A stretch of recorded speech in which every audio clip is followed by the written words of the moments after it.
ईशा के कार्यक्रम इनसाइट में सदगुरु से पूछा गया कि क्या बिजनेस करते समय थोड़े तनाव के माहौल में काम करना अच्छा होता है। जानते हैं सदगुरु से। प्रश्न, सदगुरु, क्या तनाव और दबाव में फर्क होता है? अगर फर्क होता है तो वह फर्क क्या है?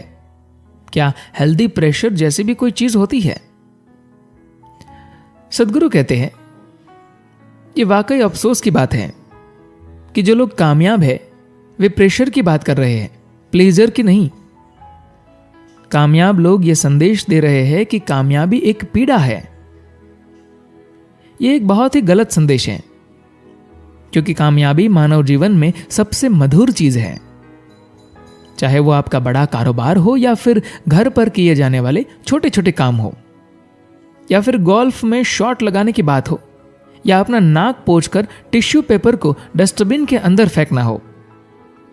आप हर काम में कामयाबी चाहते हैं। क्या यह महत्वपूर्ण नहीं है? सफलता महत्वपूर्ण है, लेकिन फिलहाल अगर आप इस दुनिया के कुछ सबसे सफल लोगों को देखें तो आपको उनके चेहरे सबसे ज्यादा तनावग्रस्त व दुखी नजर आएंगे। अगली पीढ़ी के लिए यह एक गलत संदेश है। 60 के दशक में अमेरिका में बड़े पैमाने पर ऐसा हुआ था। वहां देखा गया कि पारंपरिक कारोबारी लोगों का चेहरा दुखी व लटका हुआ रहता था। तब वहां नौजवानों ने तय किया कि जीवन में कुछ बड़ा करके अंत में दुखी होने के बजाय सड़क पर धुआं उड़ाते घूमना बेहतर है। मैं आपको बता रहा हूं कि नौजवान जिंदगी की तलाश में होते हैं, न कि सफलता की। जब तक आप सफलता को जीने के एक महान तरीके के रूप में नहीं बदलते, और अगर यह संदेश हर और नहीं जाता, तो समाज सफलता की तलाश ही बंद कर देगा, और फिर निश्चित रूप से वह समाज पतन की ओर जाएगा। फिलहाल अपने समाज में सफलता की चाहत दिखाई देती है। यह जरूरी है कि आप में से जो लोग कामयाब हैं, कम से कम वे अपना चेहरा खुशहाल दिखाए। आपके ऊपर यह एक बड़ी जिम्मेदारी है कि आपके जरिए लोग कामयाबी को एक महान चीज के तौर पर देखें, पीड़ा के तौर पर नहीं। आखिर तकलीफ क्यों हो रही है? अब आप तनाव के बजाय एक थोड़ा बेहतर शब्द लाने की कोशिश कर रहे हैं, दबाव।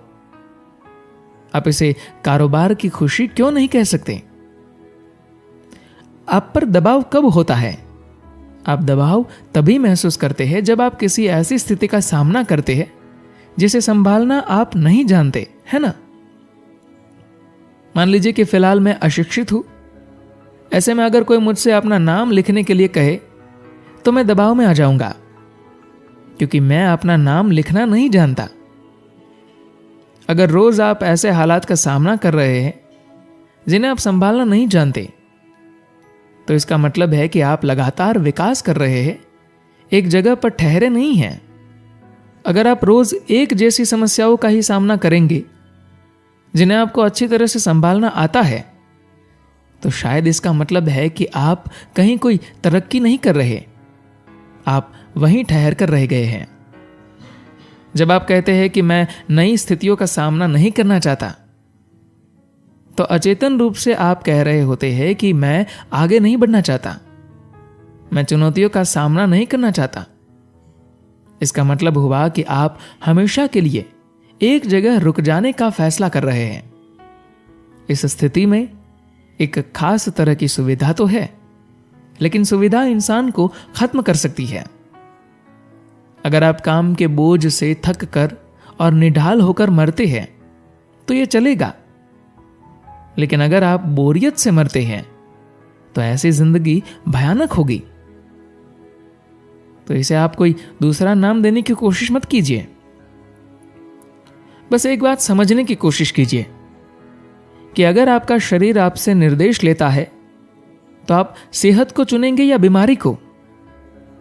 निश्चित तौर पर सेहत को, इसमें कोई शक नहीं। इसके लिए आप किसी से राय भी नहीं लेंगे। उसी तरह अगर आपका मन आपसे आदेश लेता तो आप खुशी और तनाव में से निश्चित तौर पर खुशी चुनेंगे। अगर आपकी भावनाएं आपसे निर्देश लेती है तो आप प्रेम, करुणा, सुखद एहसास को चुनेंगे। तो आपकी पसंद स्पष्ट है। ऐसे में आपको समझना होगा कि कहीं ना कहीं या तो आपका शरीर या आपका मन या आपकी भावनाएं आपसे निर्देश नहीं ले रही है। हो सकता है कि आपने कभी इस पर गौर ही नहीं किया हो कि आखिर निर्देश देने का बटन व स्विच बोर्ड कहां है। आपको कुछ नहीं पता, अब बस यूं ही बटन दबाए जा रहे हैं और उम्मीद कर रहे हैं कि यह काम करेगा। हो सकता है कि इत्तेफाक से आप कहीं पहुंच जाए, लेकिन आप वहां ज्यादा देर तक ठहर नहीं पाएंगे। आप किसी न किसी तरह से खुश होने की, शांत होने की व कामयाब होने की कोशिश कर रहे हैं। अगर अपने कारोबार में सफल होने का एक तरीका है तो फिर प्यार, खुशी, आनंद व शांति को हासिल करने का तरीका क्यों नहीं है? बेशक इसका भी तरीका है। धन्यवाद।